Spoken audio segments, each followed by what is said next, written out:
회장의 날인데요. 간밤에 글로벌 증시는 분위기가 괜찮았다고 합니다. 다와 S&P 500이 또 한 번 사상 최고치 신기록을 써내려갔다고 하는데 연준의 양적 완화 조기 종료, 이른바 출구 전략 논란은 계속됐지만 유명 헤지펀드 회장의 증시 낙관론에 신경 쓸 거 없고 시장은 더 간다라는 멘트가 시장을 상승 쪽으로 이끌어준 것 같습니다. 유럽도 역시 올랐다고 하는데요. 간밤의 분위기 그리고 중요한 그 코멘트 회장의 언급도 다시 한번 자세하게 짚어보겠습니다. 네, 먼저 찰스 플로셔 필라델피아 연준 총재는요, 연준의 양적 완화 프로그램을 서서히 줄여나가다가 궁극적으로는 자산 매입을 중단하는 소위 출구 전략 방안을 도입할 필요가 있다고 재차 밝혔었습니다. 그럼에도 불구하고 간밤 뉴욕 증시에서 다우와 S&P 500은 또 사상 최고치를 경신했는데요. 연준의 양적 완화 축소 소식에 대해 더 이상 아랑곳하지 않고 랠리를 재개한 것입니다. 미국의 소규모 자영업자들의 지난달 신뢰 지수가 6개월 내 가장 높았던 것도 투자 심리를 자극했습니다. 유명 헤지펀드 매니저인 데이빗 스태퍼 아팔루사 매니지먼트 회장의 증시 낙관론에 시장이 화답한 측면도 있습니다. 스태퍼 회장은 CNBC에 나와 증시에 대해 여전히 낙관적이며 투자자들은 연준의 자산 매입 축소에 관해 우려할 필요가 없다고 언급했습니다. 유럽 증시도 상승세였습니다. 영국 0.8, 프랑스 0.5, 독일이 0.7%씩 각각 올랐는데 독일의 이달 투자자 신뢰 지수가 시장 전망치를 밑돌았음에도 불구하고 일부 기업들의 실적이 개선됐기 때문입니다. 한편 국제신용평가사 피치는 그리스의 국가신용 등급을 트리플 C에서 한 단계 상향 조정했습니다. 피치는 그리스가 경제적 불균형을 해소하기 위해 노력하고 있고 재정 적자와 경상수지 적자를 동시에 줄이는데 뚜렷한 성과를 보이고 있다고 내다봤습니다. 네, 간밤 글로벌 분위기는 좋았습니다. 우리 증시에 걸림돌은 없어 보이는데 지난 전일에 있었던 코스피의 추가적인 상승 그리고 코스닥의 큰 폭의 하락, 이 구도가 오늘까지 이어질지 무엇보다 외국인들의 연속적인 수급이 들어올지도 관심사입니다. 저희가 준비한 내용 먼저 보여드릴게요.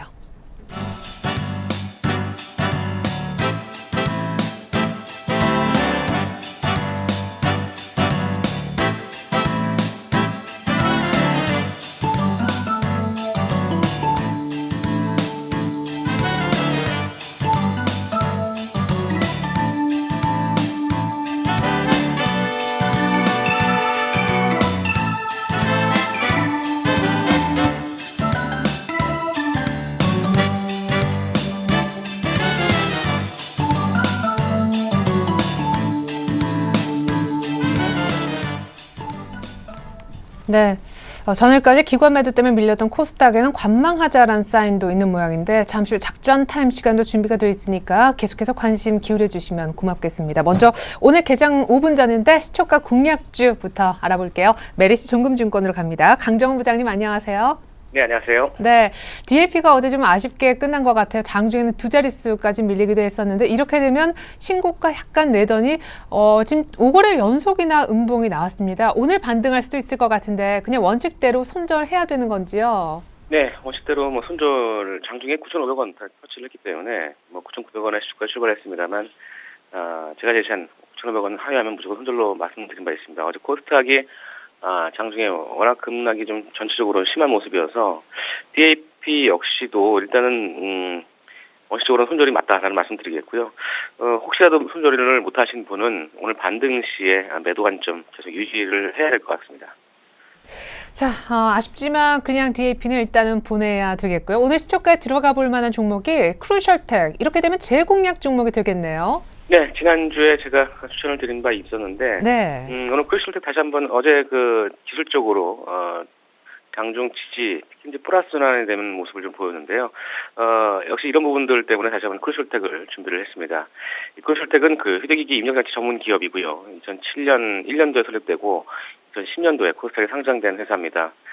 스마트폰의 입력장치인 옵티컬 트랙패드 제품의 원천 특허를 확보하면서, 세계 최초로 상용화한 회사고요. 매출의 90% 이상을 옵티컬 트랙패드가 스마트폰에 이어서 이 중저가폰과 스마트 TV용 리모컨으로 확대되고 있습니다. 그래서 매출처도 메이저 휴대폰 업체로 다변화되고 있는 그런 회사라고 보시면 되겠고요. 투자 포인트는 두 가지를 주시는데요. 첫 번째는 BTP 매출 폭격합니다. BTP라고 하는 거는 이 지문 인식 기능이 추가된 옵티컬 트랙패드를 말하는데 2분기부터 매출이 본격화될 것으로 전망하고 있습니다.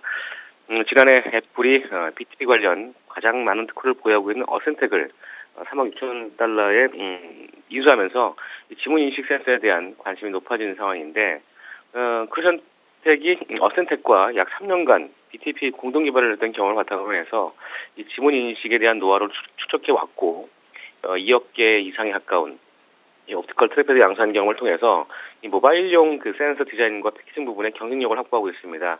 어센텍이 그 애플의 협력에 따라서 어센텍 다음으로 이 BTP 특허 경쟁력을 확보하고 있는 크루셜텍에 대한 반사 이익이 있을 것으로 전망되고 있고요.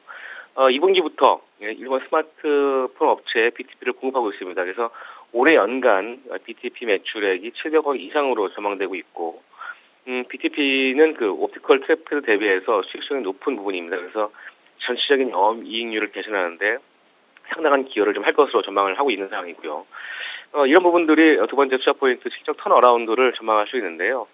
지난해는 영업이익이 8억 적자를 기록했습니다. 올해는 영업이익이 400억 이상을 기록할 것으로 전망되고 있고, 전체적으로 매출액 5천억, 영업이익은 400억, 순이익도 500억으로 지난해 순이익 80억 적자에서 실적 턴어라운드를 전망하고 있습니다. 그래서 현 주가가 PER 10배가 좀 안 되는 올해 EPS가 1,450원인데 그런 수준이고, 지난 2010년과 2011년 2년 평균 PER이 15배를 적용을 받았습니다. 그래서 15배를 적용하더라도 2만 원대 밸런스 매력이 있는 그런 종목이고요.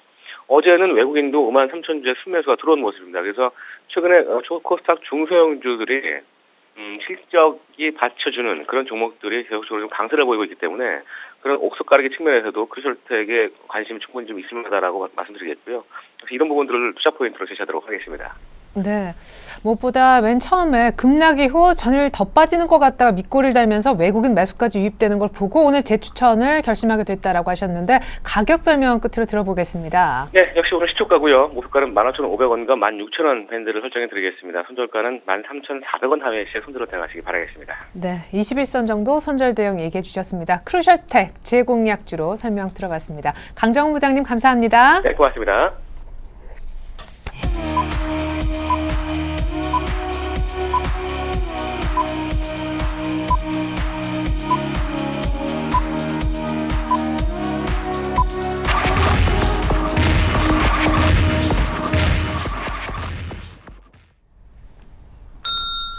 네, 5월 15일 스승의 날 수요일 우리 장 이제 막 개장을 할 것 같습니다. 사실 전일에는요 미국의 출구 전략 우려가 있었음에도 불구하고 엔저가 살짝 주춤한 틈을 타서 외국인들 중심의 시장 상승이 돋보였었습니다. 기관까지 덩달아 같이 사면서 엔저에 참 힘들어했던 자동차주, 일부 IT주, 이른바 경기민감주 위주로 올라왔었는데 문제는 전일까지 계속해서 하락했었고 기관의 매도가 6개월 내 가장 많이 걸렸던 코스닥이 오늘 5거래일 만에 반등을 해줄까라는 부분인데요. 코스피 2000 얘기가 다시 나오고 코스닥은 여기서 이제 봄이 끝나나 짧은 봄 헤드라인까지 나와 있는 상황입니다. 출발 상황부터 체크를 해드릴게요. 두 분의 전문가 모셔봤습니다. 이명식 전문가님 그리고 유스탁의 유창희 대표님 소개시켜드릴게요. 안녕하세요. 안녕하세요. 네, 자 먼저 이명식 전문가님부터 오늘 코스피가 추가로 더 오르고 있는지 살펴주시죠.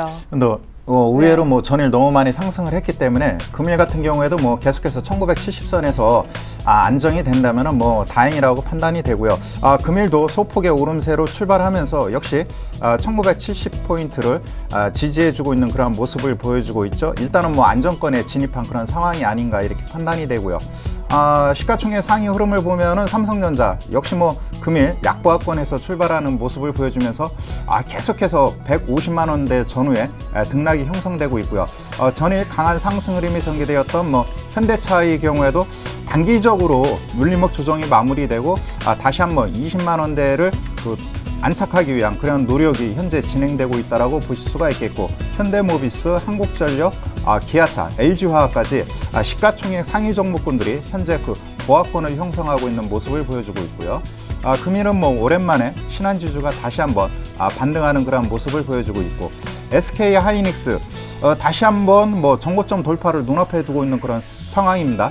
다시 한번 3만 원대 전고점 돌파를 눈앞에 두고 있는 그런 상황이기 때문에 상당히 양호하다라고 볼 수가 있겠고, 현대중공업도 뭐 바닥권에서 탈출하고 있는 모습이 현재 진행되면서 전 업종에 걸쳐서 고른 그러한 반등 모멘텀이 전개되고 있다라고 볼 수가 있겠고, 금일 같은 경우는 뭐 우리금융을 비롯해서 금융주의 반등 모멘텀이 다소 좀 탄력적으로 움직이는 것이 특징적 요소라고 볼 수가 있겠고, 실적 발표한 뭐 한국가스공사 금일 2%대 반등이 나타나면서 대우증권 역시 금일 뭐 1.3%대 다시 한번 그 증권주들의 반등 모멘텀이 나타나고 있습니다. 경기 관련주에서는 뭐 금호석유가 다시 한번 오랜만에 반등 모멘텀이 이어지면서 10만 원대 안착을 현재 진행 중에 놓여 있고, 건설업 섹터 중에서는 뭐 대림산업이 금일은 뭐 다시 한번 1.3% 상승하면서 단기 충격권에서 벗어나는 그런 모습을 보여주고 있습니다. 전반적으로 시가총액 상위 종목군부터 하위 종목까지 그런 상승 흐름이 전개되고 있는 것이 코스피 시장의 특징적 요소이기 때문에 금일 뭐 지수보다는 섹터별 업종별로 차별화되는 그런 선도주 중심의 상승 모멘텀이 전개될 수 있는 그런 하루라고 판단이 됩니다. 네. 자, 코스피는 소폭 상승해서 1970선 정도에 걸려 있고요. 니케이도 개장을 했는데 전일 조금 숨을 골랐지만 엔저 주춤했었고 앞서 랠리도 있었고요. 오늘 다시 한번 급반등하네요. 이제 14,960선까지 니케이가 올라갑니다. 오늘 아침 초반만 해도 1.38% 추가 갭상승을 하면서 시작을 하고 있습니다.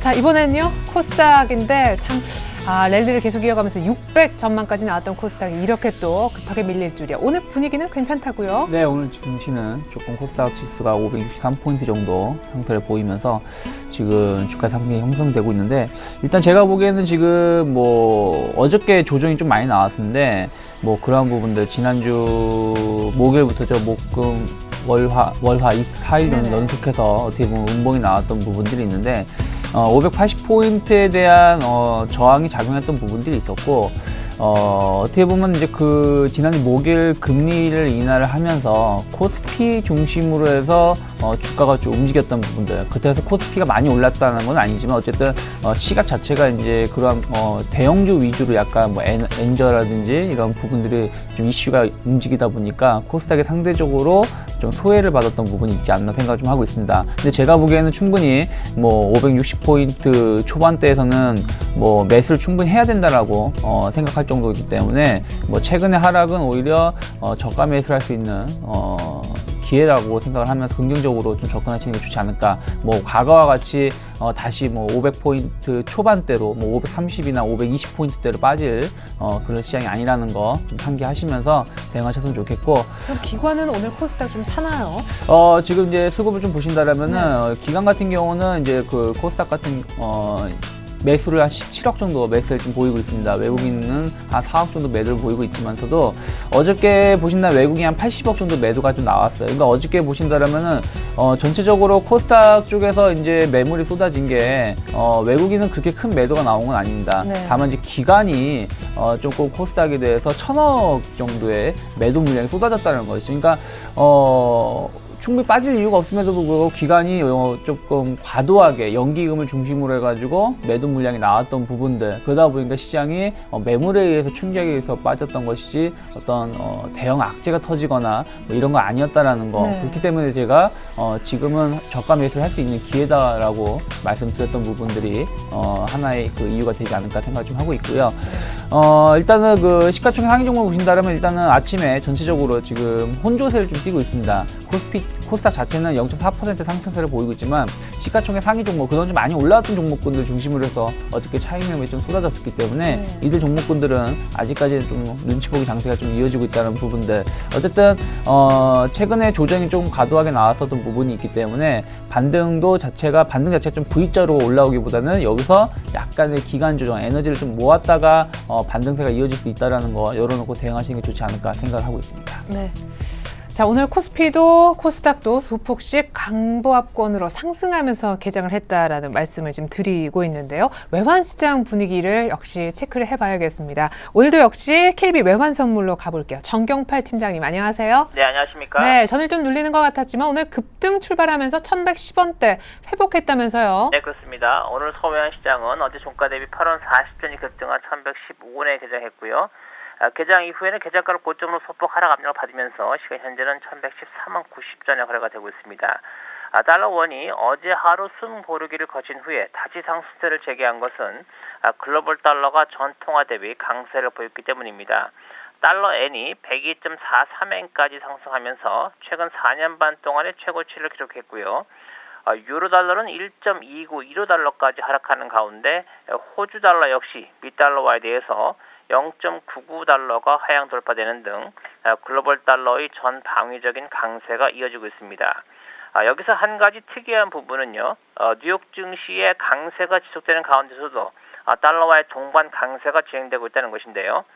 통상적으로 뉴욕 증시의 강세는 상품 시장의 강세를 유도하면서 달러화와 엔화를 제외한 나머지 위험 통화들의 강세를 유발하게 됩니다. 그러나 이번에는 전혀 반대 현상이 나타나고 있는데요.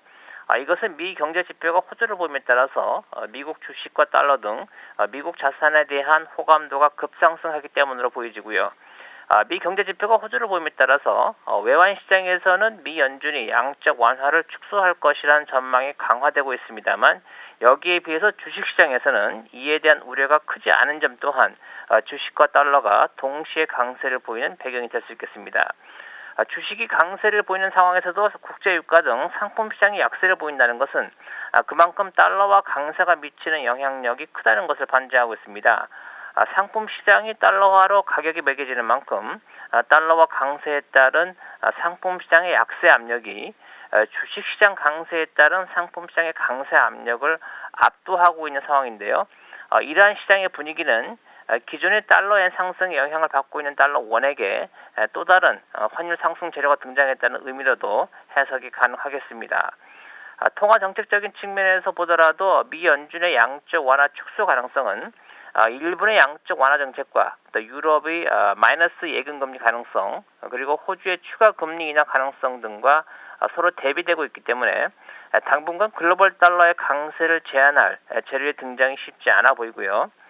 달러 원의 경우는 글로벌 달러의 영향을 지속적으로 받는 가운데 엔화 약세에 따른 엔캐리 트레이드나 또는 상품 시장 강세 요인이 등장할 경우에 상품 시장 강세 등이 상단을 제한하는 대외 변수가 될 것으로 보고 있습니다. 단기적으로 1120원에서 강한 저항을 받을 것으로 보고 있습니다. 네.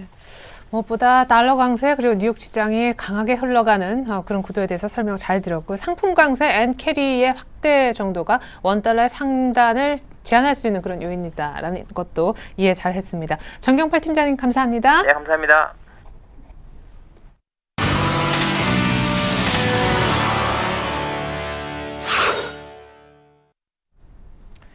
네, 코스피는 어제 좀 많이 오르기도 했었었죠. 그 전일에도 올랐었고 지금 곧바로 파란불로 바뀌었는데 오늘 전체적으로 그냥 보합권의 분위기가 좀 이어진다고 보여집니다. 이제는 약속드렸던 오늘 작전 타임 들어보실 텐데 아까 코스닥 관망 사연도 저희가 잠깐 확인을 했었잖아요. 그분 만나보겠습니다. 한국밸류 21의 이두코 대표님 안녕하세요.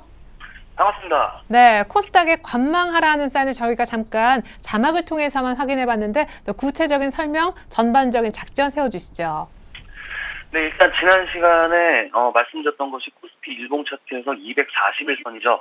1930포인트 부분에서의 지지 확인이 좀 중요하다라고 좀 말씀드렸는데 다행히 지지를 확인하면서 어제 1% 가까이 지수가 상승하는 모습이 나와주었었죠. 오랜만에 외국인, 기관, 동시 순매수가 나오면서 상대적으로 엔화에 대한 부담이 어제 증시에는 약간 벌었다고 저는 긍정적으로 좀 평가를 하고 싶습니다. 오늘은 소폭 상승 출발하다가 마이너스로 좀 전환한 모습인데 일단 저는 지난 시간에 한번 말씀드렸지만 개인적으로는 지수가 박스권으로 들어갈 확률이 좀 있지 않나 좀 이렇게 보고 있습니다. 지난 4월로 한번 되돌아가 보면 북한의 미사일 발사 위협이라든지 대내적인 악재에 대해서 1900선을 일시적으로 깼지만 하방 경직이 좀 강하게 좀 나와주는 모습을 우리가 확인을 했고 1980포인트에 안착이 상당히 좀 중요하다라고 생각을 했는데 몇 차례 시도는 했지만 안착하지 못하고 흘러내리는 모습이 지속적으로 좀 나오고 있고 무엇보다도 우리 증시가 호재가 없다는 점이 지수가 상승을 해도 유지를 못하는 흐름이 나오는 것이 아닌가 좀 이렇게 생각을 하고 있습니다.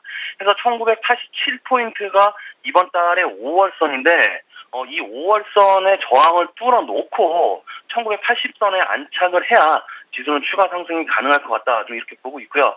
그리고 코스닥은 이번 주에 상당히 좀 중요한 시점에 들어와 있다라고 좀 말씀드렸었죠. 11선을 지지할지 21선까지 밀릴지 좀 기로에 서 있다라고 좀 말씀드리면서 리스크 관리도 좀 해야 한다라고 좀 강조를 드렸는데 어제 기관들의 매도가 약 1,000억 가까이 나오면서 중소형주들 위주로 하락이 좀 강하게 나왔었죠.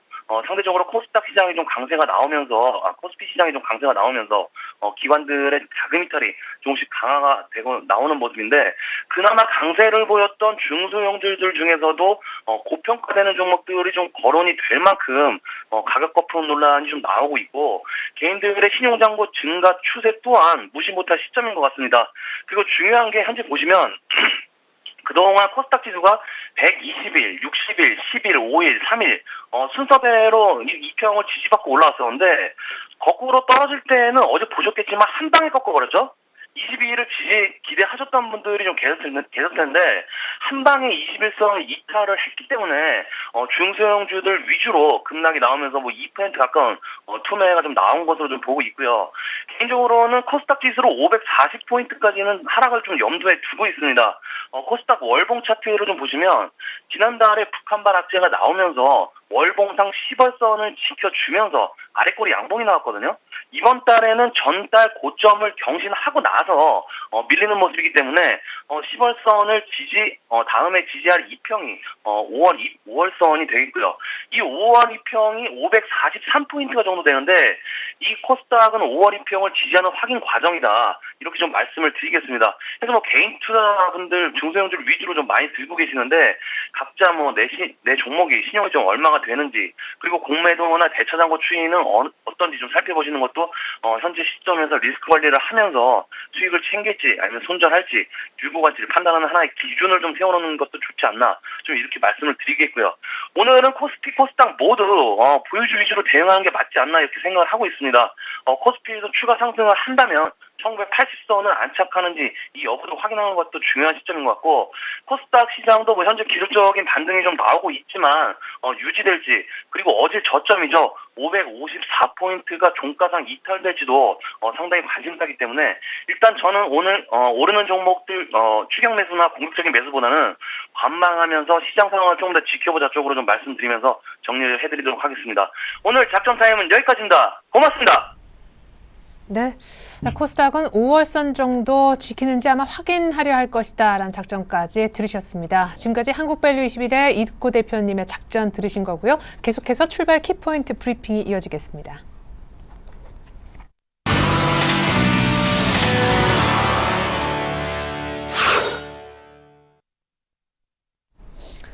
네, 시각 현재 수급 상황으로만 본다면 현재 코스닥이 앞서서는 연일 밀렸다 할지라도 지금은 훨씬 더 우호적이다라는 생각이 드는데요. 코스닥도 코스피도 다시 빨간불이긴 한데 상승폭은 살짝 더 코스닥이 많은 편입니다. 자, 이번엔 거래소 쪽 특징주를 먼저 좀 살펴보겠습니다. 오늘 그리고 전일 좋은 소식이 있어서인지 STX 그룹주가 오늘 또 추가적으로 상승을 합니다. 아주 극적으로 자율협약 쪽이 체결이 된 것 같더라고요. 네, 총체적으로 약 한 1조 넘는 그런 유동성이 지원이 될 것으로 보여집니다. 이에 따른 기대감으로 인해서 STS 그룹주들이 최근에 상당히 일단은 바닥을 공고히 하고 있는 그런 모습을 보여주고 있는데 트레이딩 관점에서 위험스럽긴 하지만 최악의 국면은 탈피한 것 같습니다. 현재 논란이 되었던 STS 그룹의 경우 지주회사 전환에 따른 지주회사에 대한 1차 한 6천억 자금 지원이 이루어졌고요. 후속 조치로 STS 중공업 엔진까지 추가적으로 약 한 3천억 가까운 자금이 집행될 것으로 보여지기 때문에 총 한 1조 원 넘는 자금이 투입된다라고 보실 수가 있겠습니다. 이에 따른 그러한 재무 안정성 기대감으로 인해서 상당히 안정적인 주가 흐름이 전개되고 있고요. 그런 측면에서 일단은 정부에서 중견기업들을 살리겠다는 그런 의지가 시장에 반영되고 있는 것 같습니다. 한 예로 SK 하이닉스, SK그룹으로 매각이 되면서 현재 안정적인 그러한 기업 운영이 이루어지고 있고요. 최근에 만도라든가 쌍용차, 과거 해외 쪽으로 매각이 되었던 기업들의 경우 외국계 자금이 단물만 빼먹고 나가는 그러한 모습 악순환이 되풀이되고 있기 때문에 STS 그룹이 갖고 있는 자산이 참 알짜 기업들이 많습니다. XTS 페노션도 그렇고 XTS 유럽 크루즈선이죠. 이쪽에 대한 그러한 기술력이라든가 향후 시장성이 높게 평가받고 있는 것 같습니다. 그렇기 때문에 일단 뭐 사모펀드라든가 다각적인 그런 뭐 투자 자금이 유입되면서 국내 쪽에서 일부 뭐 뭐랄까 매각이 이루어진다면은 자산 강도 높은 구조조정이 이루어진다면은 인수할 가능성이 매우 높은 그런 상황이라고 보실 수가 있겠고, 금일 뭐 동양건설, 벽산건설, 지능기업들, 건설업종들도 뭐 강한 반등 모멘텀이 전개되고 있는데, 이러한 요인들이 일단 뭐 정부에서 구조조정을 강력하게 처리하겠다는 의지가 긍정적으로 반영되고 있다라고 보실 수가 있겠습니다. 전반적으로 뭐 국내 그 유동성 위기에 모였던 그런 뭐 해운 업종도 금일 뭐 반등 모멘텀이 나타나고 있는 걸로 봐서 일단은 뭐 위기 탈출에 대한 기대감 이런 것들이 복합적으로 작용되고 있다라고 보실 수 있겠습니다. 네. 자, 무엇보다 그리고 전일에 LG IT 계열 그룹주들이 굉장히 좋았었는데 오늘도 별로 매물이 안 나오는 모습이었던 것 같습니다. 전에 이 시간 이 자리에서 LG 이노텍이 아주 간단하게 언급이 됐었었는데 한동안 차익 매물이 조금 나왔던 LG 그룹주이지 않습니까? 네. 예, 오늘 분위기는 어떤가요? 네, 일단은 뭐 계속 들려오는 소식이 삼성전자도 그렇고 LG전자도 그렇고 유럽 쪽에서 상당히 그 마켓시어가 좋아지고 있죠. 애플을 능가하고 있는 그런 상황에 놓여 있고, 일단은 뭐 그런 것 같습니다. 최근 들어서 그 LED 관련주가 강한 상승 흐름이 전개되고 있는데 LG 이노텍의 그 발목을 잡았던 것이 LED 관련 사업입니다. 그러나 현재 국내 자체적으로도 공공기관 의무 LED 그 조명을 확대 추진에 놓여 있고, 이 부분에서 일단 턴 어라운드가 수치적으로 가시화되고 있습니다. 작년에 뭐 공장 가동률이 30%대에 언저리에 있었는데 현재는 뭐 50%대, 하반기에는 한 60~70%대까지 상향 조절될 가능성이 매우 크겠고요. 특히 LG 이노텍이 그 주력으로 하고 있는 카메라 모듈 이쪽 그 1300만 화소의 기술이 상당히 좀 높은 수준인 것 같습니다. 이쪽에서 고전을 했었는데 현재 뭐 그 옵티머스 G 프로 이쪽 그 판매가 급증하면서 LG 이노텍 완전히 뭐 턴 어라운드에 성공했다라고 볼 수가 있겠습니다. 그렇기 때문에 강한 그러한 그 상승 흐름이 전일 나타났는데 이러한 흐름은 당분간 지속될 가능성이 크겠고, 특히 최근에 그 기관 쪽 자금이 LG그룹 쪽으로 유입된다는 그런 소식이 들려오고 있죠. 그렇다면 수급도 개선되고 있고, 그런 측면에서 LG 이노텍뿐만 아니라 LG전자, LG디스플레이, LG이노텍 3사가 안정적인 주가 흐름이 하반기에도 지속될 가능성이 매우 높다라고 보실 수 있겠습니다. 네.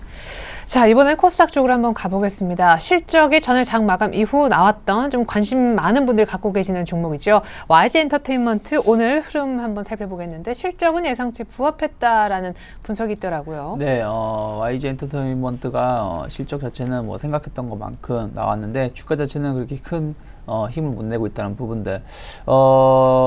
어쨌든 지난 4월 중순까지 해서 9만 원대까지 이제 싸이에 대한 기대감이 작용해서 올라갔던 부분들이 있었고, 또 그런 부분들이 좀 상쇄가 되고 나서 실적이 발표가 되다 보니까 좀 이슈를 못 받는 것 같아요. 어쨌든 YG 뿐이 아니라 뭐 SN 같은 경우도 약간 이제 어떤 신곡이라든지 어떤 그룹이 새로 나왔을 때 대한 기대감으로 약간 주가의 변동성이 좀 발생했었던 걸 본다라면은 아직 실적에 대해서는 뭐 주가가 큰 영향을 미치기 좀 힘들 수 있다라는 거 열어놓고 대응하셨으면 좋겠고요. 그리고 또 이제 오늘 같은 경우는 이제 조금 이제 코스닥 자체가 좀 다시 한 0.8% 상승을 보이면서 564포인트대로 지금 올라오고 있는데, 충분히 어저께 최근에 아까도 말씀드렸다시피 최근 4일 동안 단기적으로 거의 580포인트대에서 555포인트대까지 떨어졌다가 지금 올라오는 거라서 추가적인 기술적 반등을 열어놓을 수 있다라는 거 좀 열어놓고 대응하셨으면 좋겠고, 그러다 보니까 이제 관련된 종목군들이 좀 많이 올라온 종목군들이 있습니다. 일단은 뭐 이제 백신주 같은 경우, 이글백 같은 경우가 한 7%대 급등세를 보이고 있고, 파루도 4%대 상승을 보이고 있고요. 이제 AI 관련된 좀 이슈가 있으면서 백신주가 올라오고 있고요.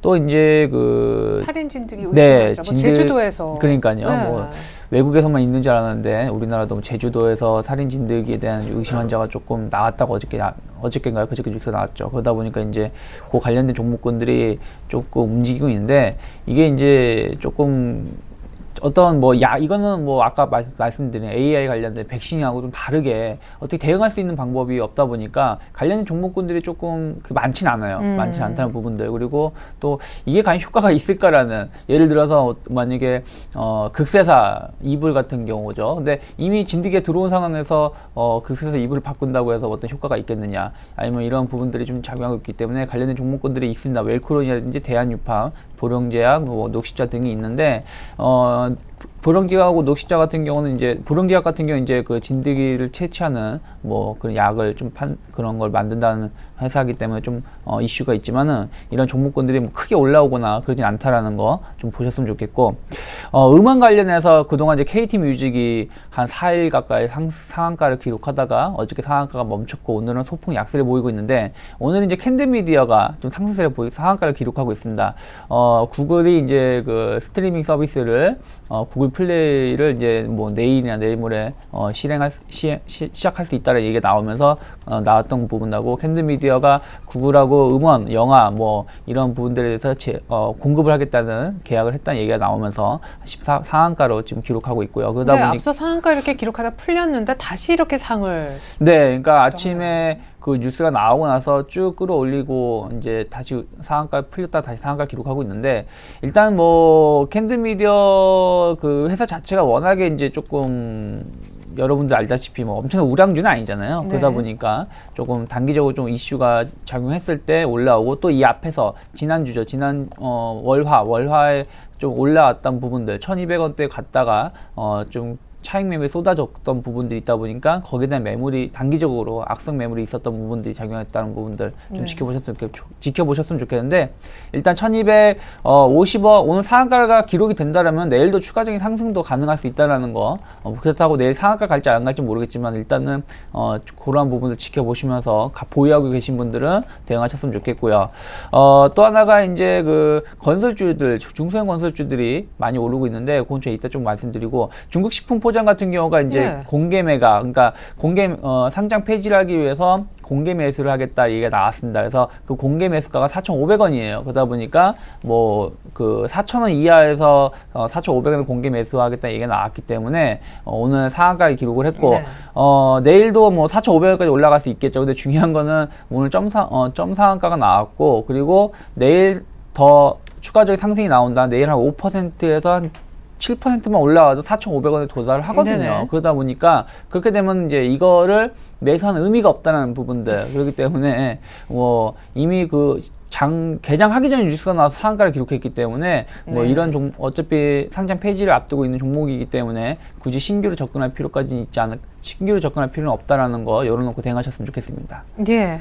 자, 그래요. 이제 나머지 중소형 건설주들 얘기를 좀 들어보겠습니다. 그리고 오늘 KTH라는 종목도 아까 편입해 놓으셨던데, 굉장한 강세예요. 네, KTH가 이제 지금 KT 그룹 자체가 이제 그 한 160억 정도 그룹 유상증자를 좀 하겠다 얘기가 나왔어요. 네. 그러면서 이제 KT가 이제 과거에 보신다면 통신 쪽하고 좀 인터넷 관련해서 좀 집중을 했었는데, 뭐 이런 것들이 이제 다 큰 빚을 못 봤어요. 그래가지고 작년부터 구조조정을 좀 강도가 높게 실행을 했습니다. 그래서 좀 불필요한 사업군은 아예 정리를 해버려서 없애버리고, 그리고 새로 사업군을 계속 늘려 신규로 이제 먹거리를 찾고 있는데, 그러다 보니까 KTH가 조금 이제 거기에 수혜를 좀 입을 수 있다, 실적이 또 개선될 수 있다는 기대감이 작용을 하면서 오늘도 올라오고 있는 것 같아요. 그렇기 때문에 제가 보기에 11,200원 정도에서 주가가 형성이 되고 있는데, 충분히 여기서 최근에 코스닥 자체가 조금 흔들리다 보니까 뭐 흔들림은 좀 있을 수 있겠지만은 충분히 3월 달부터 지금까지 기간 조정이 잘 이루어지고 나서 올라올 수 있는 부분이기 때문에 추가적인 상승세 열려 있다라는 거. 특히 이제 KT가 KT 계열사들의 실적이 최근에 작년 후반기서부터 급격히 좀 개선이 되고 있다는 부분들 좀 열어놓고 대응하셨으면 좋겠고요. 네. 중소형 건설사들 뭐 지능기업이 이제 울트라건설 뭐 어저께도 상한가를 갔었고 오늘도 강세를 띄고 있는데, 결국에는 이제 금리 인하에 대한 기대감이 작용했던 부분이 금리를 결국 인하를 했고, 또 하나가 이제 시장에서는 0.5% 정도의 금리를 인하를 해야 되는데 0.25%를 인하를 했기 때문에 앞으로 또 0.25%를 얼마나 빨리 인하를 하냐 안 하냐에 좀 그런 부분들이 포커스에 맞춰져 있지만, 어찌됐든 약간 하늘에 대한 정책 조금은 변화가 될 수 있다라는 게 좀 감지가 됐던 부분들하고, 그리고 금리 인하에 대한 효과가 이제 추경 예산하고 같이 시너지 효과, 또 이런 부분들이 부동산 경기 활성화에 대한 기대감 작용하고 있다 보니까 건설주들이 또 뭐 중소형 건설사뿐이 아니라 대형 건설사도 어쨌든 최근 들어서는 주가 흐름이 나쁘지 않다라는 것이죠. 그렇기 때문에 이런 관련된 종목군들이 좀 올라오고 있는데, 어찌됐든 이틀 동안 좀 많이 올라왔던 부분이 있습니다. 울트라건설 뭐 이틀 동안 4,400원대 왔고, 지능기업 역시 뭐 한 3일 연속 거의 상한가를 기록을 하면서 3일 연속 상한가를 기록을 하면서 뭐 많이 올랐던 부분들이 있기 때문에, 중소형 건설사들이 좀 가볍기 때문에 상대적으로 많이 잘 움직일 수 있지만은 또 상대적으로 또 많이 또 하락할 수도 있다는 부분들. 네. 한 1월달, 2월달에 보신다라면은 뭐 두산건설이라든지 기타 중소형 건설이 많이 올랐다가 또 급격히 빠졌던 부분들이 있었거든요. 그래서 네. 일단 중소형 건설사들의 움직임은 오늘의 1차 내일이니까 오늘 일단 올라오고 난다면 내일 정도가 1차 조정이 나올 수도 있다라는 거 열어놓고 대응하시는 게 좋지 않을까 생각을 하고 있습니다. 네, 이번엔 다시 코스피 거래소 쪽에 있는 특징주 더 살펴보겠습니다. DSLR이 아니라 DSR이라는 종목이 오늘 코스피 쪽에 신규 상장을 했습니다. 거래소 신규 상장주 진짜 오래간만에 듣는데 요즘 IPO 분위기가 좋거든요. 사실 코스닥에서 뭐 몰아왔지만 오늘 상한가네요. 네, 그 최근에 그 뭐라 그럴까, 신규 상장 종목군들이 그 뭐라 그럴까, 그 코스닥 쪽에 있는 종목들은 뭐 약세 국면이 전개되고 있는데, DSL 같은 경우에는 뭐 이쪽 그 특화된 이쪽 그 플랜트와 관련된 연관성이 높기 때문에 금일 아무래도 뭐 상한가에 진입한 것 같습니다. 왜냐하면은 현재 그 코스피 시장에 상장하는 종목군들의 경우에는 과거처럼 시장 프리미엄 내지 성장성을 과도하게 공모가에 반영하지 않고 시장 주변 상황과 적절하게 맞춰서 상장을 하기 때문에 적절하게 일단은 뭐 평가가 돼가지고 공모 가격이 형성됐다라고 보여지고, 최근에 업황이 그 최악의 국면에서 탈피하는 그런 과정에 놓여 있기 때문에 향후 업황 시장이 좋아질 것이라는 기대감, 이러한 것들이 선반영된 것이 아닌가 이렇게 판단이 되고요. 이쪽 그 특수한 그런 그 로프 시장에 있어서 탁월한 경쟁력을 갖고 있습니다. 요즘 흔히 정부에서 강조하고 있는 강소기업 중에 하나라고 보시면 되겠습니다. 그러나 일단은 뭐 해외 그 수요 증가 요인 이런 거에 따라서 기업 실적이 좌우될 것으로 예상이 되기 때문에, 얼마나 국내 관련 그 대기업으로부터 수주가 하반기 이후 계속해서 이어지는지 여기에 초점을 맞추고 대응할 필요가 있겠고, 중소형 관련주 좋아하시는 분들은 약간의 그런 그 변동성 조정이 보일 때 뭐 적극적으로 대처해도 괜찮을 것 같습니다. 네. 자, 그리고 오늘 실적이 나와서 주가의 희비가 조금 특이하게 움직이는 종목이 있는데, 바로 한국가스공사 아까 언급하셔서요. 지금 잠깐 보겠고, 실적이 괜찮았다고 합니다. 근데 현대아이스코는 실적이 안 좋았는데도 많이 올라요. 네. 그 가스공사는 뭐 작년 하반기부터 일단은 뭐 방어주 성격, 그 다음에 뭐 턴어라운드 가능성, 이런 것들이 선반영되면서 일단은 상승을 했죠. 이미 뭐 작년 7월부터 요금 인상이 단행됐고요. 금년 2월 달에도 2차례 요금 인상이 이루어졌기 때문에 실적 개선 요인은 뭐 충분히 주가에 그 예상을 있었던 그런 부분이었고요. 현재 그 일단은 그 가스공사의 경우 1분기 영업이익이 6,000원대를 그 돌파를 했는데, 최근에 그 주가가 강하게 반등하지 못하고 있는 것은 캐나다의 그 천연가스 지분에 따른 일시적인 그 일회성 자산 평가 손실이 반영이 됐습니다. 그렇다 보니까는 연결 실적에서 뭐라 그럴까, 예상보다는 적게 나왔는데, 이 부분은 뭐 크게 우려할 사항은 아니라고 판단이 되고요. 중요한 것은 그 실적 호조세로 인해서 현재 그 총 미수금이 한 5조 한 5천억이 넘는 그런 미수금이 있는데, 연간 금년부터 1조 원 미수금이 일단은 뭐 해소될 것으로 보여집니다. 그렇다면은 앞으로 뭐 3년, 4년 길게 본다면은 한국가스공사의 경우에는 뭐 다시 한번 좋은 뭐 매수 기회가 아닌가 이렇게 판단이 되고요. 2017년부터 뭐 미국 그 셰일가스를 적극적으로 도입할 것으로 예상이 되기 때문에 최대 수혜주라고 보실 수가 있겠고, 셰일가스 최대 그 수요처가 일본하고 한국입니다. 그렇기 때문에 이와 관련된 천연가스 시장, LNG 시장이 일단 뭐 같이 성장할 것으로 보여지고요.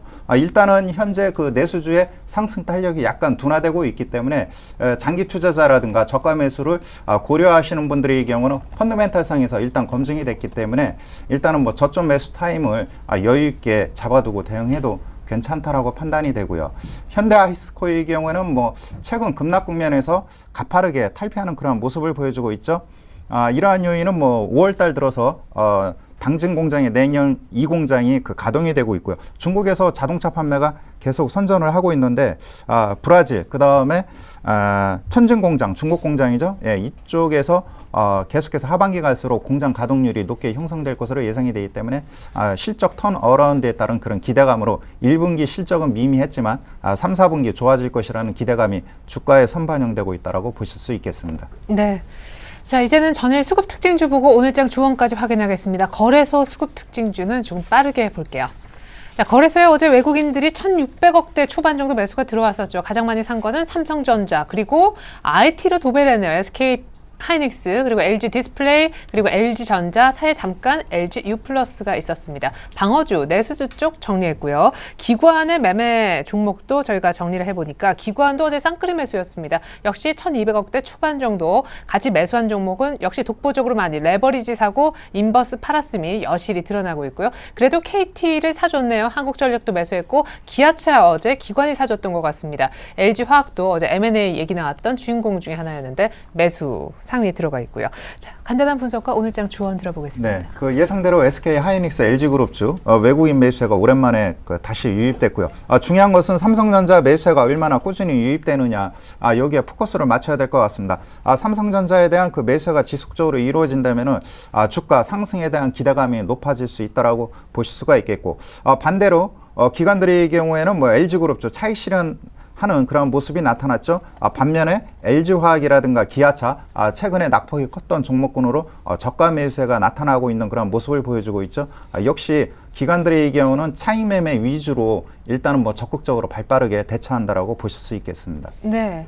자, 사실상 어제 다시 이제 외국인 기관이 이렇게 돌아왔을 때, 특별히 외국인들이 돌아왔을 때 짜잔 하고 IT를 샀는데 역시 좀 집중이 필요할 것 같아요. 코스닥도 뭐 옥석 가리기 얘기도 좀 나오는데요. 네. 전략 주시죠. 일단은 뭐 IT 섹터 2분기, 3분기 계속해서 뭐 좋게 나오고 있습니다. 수치적으로도 그렇고, 그렇다면은 일단은 수급 문제가 해소되고 있는 그런 과정에 놓여 있기 때문에 특히 SK 하이닉스, LG그룹주를 집중적으로 대응할 필요가 있겠고요. 통신주의 경우에는 뭐 약간의 그 변동성을 고려하여 대안주로서 일단 뭐 대응할 필요가 있겠고, 다만 추가 매수하기는 좀 진입하기에는 좀 어정쩡한 상황이라고 보실 수가 있겠습니다. 또한 코스닥 시장에서는 그 최근에 계속해서 반복되고 있는데 LED 섹터가 계속해서 부상을 하고 있죠. 파라다이스라든가 홈쇼핑 이들 종목군들의 경우에는 이미 펀더멘탈 대비 충분히 올랐기 때문에 그 대안주로서 LED 관련주들이 현재 부각되고 있다고 보실 수 있겠습니다. 네. 감사합니다. 오늘장 조언까지 들어봤고요. 이제는 전일 난리가 났었던 코스닥 수급 특징주 보여드립니다. 아주 중요한 팁을 여기서 좀 찾았으면 하는 바람이 있는데 외국인들도 덩달아 좀 매도했었죠. 매도 순위에 파트론이 들어가 있는 것도 특징이고요. 서울반도체도 정리했고 CJ 파라다이스. 그렇지만 산 종목에는 또 CJ 홈쇼핑, GS 홈쇼핑 같은 홈쇼핑주, 그리고 휴비츠, 위메드, 한국사이버결제가 눈에 띕니다. 전일 결제주 안 좋았는데 한국사이버결제는 외국인들 샀군요. 자, 기관 보겠습니다. 기관이 6개월마다 가장 많이 정리한 날, 1,000억 넘게 판 날, 매도 쪽만 빠르게 보면요. 파트론 가장 많아서 역시 양 매도가 나오고 하이텍팜, 게임빌, 그리고 KG 이니시스 어제 기관 매물 때문에 급락했군요. CJ 오쇼핑을 또 기관이 팔았습니다. 산 종목에서 뭔가 특징을 찾아야 되나? 어쨌든 이 종목, 이 화면이 굉장히 중요할 것 같은데요. 네, 일단 뭐 이렇게 보시면 될 것 같아요. 좀 차익 매물이 쏟아지고 있었는데 네. 어쨌든 약간 많이 올랐던 종목군들은 좀 매도가 많이 나왔었지만은 여전히 실증이 살아있는 종목군들은 그래도 매수가 들어오고 있다라는 부분들, 뭐 서울반도체라든지 뭐 CJ ENM, 루멘스 또 위주로 LED 위주로 기관을 매수 잡아줬고, 네. 외국인은 또 이제 GS 홈쇼핑, CJ 홈쇼핑 위주로 해서 또 매수 잡아줬던 부분들. 네. 그러면 실적에 살아있는 종목군들은 여전히 좀 버티고 있다라는 걸 좀 체크할 수 있었고요. 저는 오늘 짬바디 저도 비슷합니다. IT에 주목을 하자라고 말씀을 드리고 싶었는데 좀 겹치는 부분이 있는데, 네네네. 시장 자체가 지금 코스닥은 580포인트였고요. 그리고 코스피는 1960, 70포인트에서 지금 약간 기간 조짐이 발생하고 있는데, 여기서 만약에 추가 상승이 보인다면 매물이 없이 계속 올라갈 수 있다는 부분들, 그렇다면은 우리나라의 시가총액이라든지 큰 비중을 차지하고 있는 IT가 가져야 되거든요. 근데 어저께 외국인들이 IT에 좀 주목을 하면서 매수를 잡아줬기 때문에 이들 종목군들이 추가적으로 힘을 내면서 올라오거나 아니면 이들 종목군 중심으로 매수가 들어온다라면은 우리가 시장 자체가 코스피라든지 코스닥 자체가 저항이 아니라 계속해서 추가적으로 상승할 수 있다는 걸 열어놓고 대응할 필요가 있지 않을까 생각을 좀 하고 있습니다. 네, 결국은 공통적으로 두 분의 조언 가운데 IT를 주목하자라는 것을 발견할 수가 있었네요. 그 밖에 통신, LED 섹터도 나왔습니다. 지금까지 분석에 도움 말씀 주셨던 유 대표님 그리고 임 전문가님과는 인사 나눌게요. 감사합니다. 고맙습니다.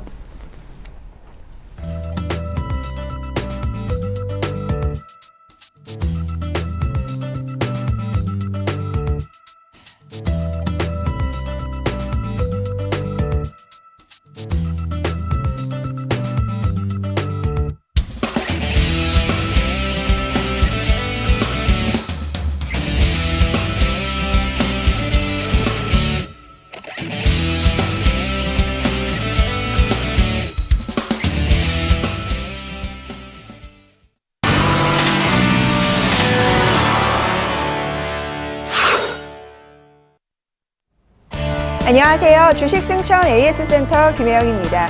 이 시간에는 밤 10시에 방송되는 서울경제TV 간판 프로그램 바로 주식승천 멘토들의 포트폴리오를 점검하고요. 관심주와 공약주 AS하는 시간도 함께 가져봅니다. 자, 먼저 전일에는 정대희 멘토와 김형근 멘토가 포트 대결을 펼쳤는데요. 먼저 정대희 멘토의 포트폴리오부터 확인합니다. 자, 인터파크와 인터플렉스 두 자릿대의 수익률이네요. 각각 16%, 18%대의 수익률 자랑하고 있고요. 이어서 위메이드가 8%대의 양호한 수익률입니다. 반면 비아트로는 마이너스대네요. 마이너스 2%대의 수익률 나타내고 있고 의견은 모두 보유 의견입니다.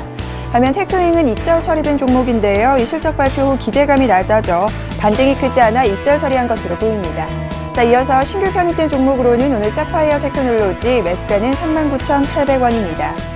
자, 이어서 김현근 멘토의 오늘 신규 종목 살펴보면 이 화신입니다. 매수가는 12,800원입니다. 자, 이어서 전일 이 멘토들이 신규 종목 제시한 상황 자세하게 살펴봐야겠죠. 먼저 정대희 멘토의 관심주 이 사파이어 테크놀로지인데요. IT와 LED 향의 수요가 증가되자 이 실적 개선세가 예상이 됩니다. 이 사파이어 테크놀로지의 매수가는 39,800원, 목표가는 42,500원, 손절가는 36,750원입니다. 자, 이어서 김현근 멘토의 관심주도 역시나 살펴봐야겠죠. 자동차 부품주인 화신입니다. 현대차 그룹 내 점유율이 55%나 되는 이 자동차용 세시와 바디 부품을 생산하는 업체입니다. 매수가가 12,800원, 목표가는 15,000원, 손절가는 12,000원입니다. 자, 그럼 앞서 살펴본 두 종목 현재가 흐름 살펴봐야겠죠. 먼저 사파이어 테크놀로지입니다. 마이너스 1%대의 흐름이네요. 현재 39,250원의 현재가 이어지고 있습니다. 이어서 화신도 함께 살펴봐야겠죠. 화신 역시 마이너스 1%대입니다. 12,650원의 현재가 이어지는 모습입니다. 자, 그럼 이어서 정대희 멘토 연결해서 오늘 관심주에 대한 투자 전략 세워보겠습니다. 안녕하세요. 예, 안녕하십니까. 네, 멘토님 신규 종목에 대한 이 투자 전략 자세하게 살펴주시죠. 예, 사파이어 테크놀로지를 어제 신규로 추천을 드렸는데요. 현재 지금 밸류 체인의 가장 상단에 있는 종목, 즉 LED 조명 업종의 밸류 체인의 가장 상단에 있는 업종입니다. 근데 최근에 그 LED 조명 쪽의 그 수급을 보고 또 그 업종들을 보면 오늘 같은 경우도 서울반도체라든가 루멘스 이런 동종 업종에서 좀 상승이 나오고 있고요. 현재가도 지금 보시면 39,700원으로 어제 편입이 일단 된 상태에서 약간 약손실 부근에서 있는데 요거 같은 경우는 어제 제시해드린 것처럼요. 주가가 더 위로 올라갈 수 있기 때문에 손절가와 그리고 비중 10%만 잘 유지해 주시고 매수되신 분들은 편하게 가져가시면 될 것 같습니다. 추가적으로 하나 더 말씀을 드리면 지금 거래량이 상당히 증가하고 있고 또 기관과 외인에서도 수급이 살짝씩 들어오고 있기 때문에 큰 걱정 없이 목표가까지 가보셔도 되지 않을까라고 생각이 듭니다. 예, 이상입니다. 네, 오늘 말씀 잘 들었습니다, 멘토님. 예. 네, 이 사파이어 테크놀로지 거래량이 증가하고 있어 이 목표가 도달할 때까지 충분히 기다려보자라는 의견 살펴주셨습니다. 지금까지 주식승천 AS센터 김혜영이었습니다.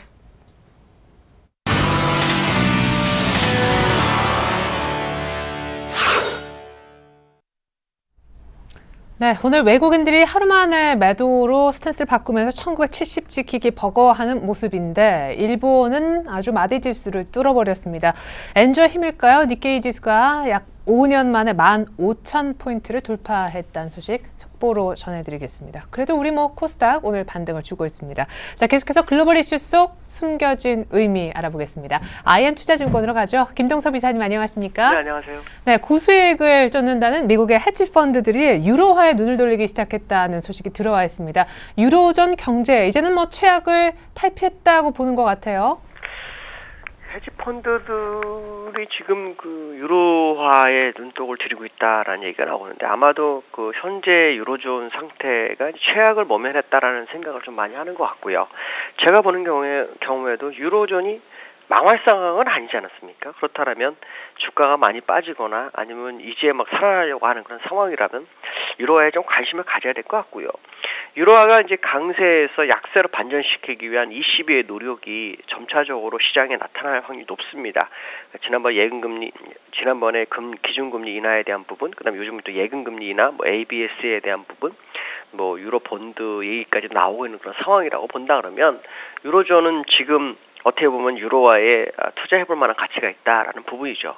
왜냐하면 유로화가 약세로 가야만이 유로존 영내 국가들이 사실 수출 경기에 살아날 수 있기 때문에 이 부분을 포인트를 맞춘다 그러면 유로화는 지금 투자 가치가 상당히 높은 상황이다라고 판단해야 될 것 같고 그것을 헤지펀드가 정확하게 짚은 것이 아닌가 이렇게 판단이 쓰고 있습니다.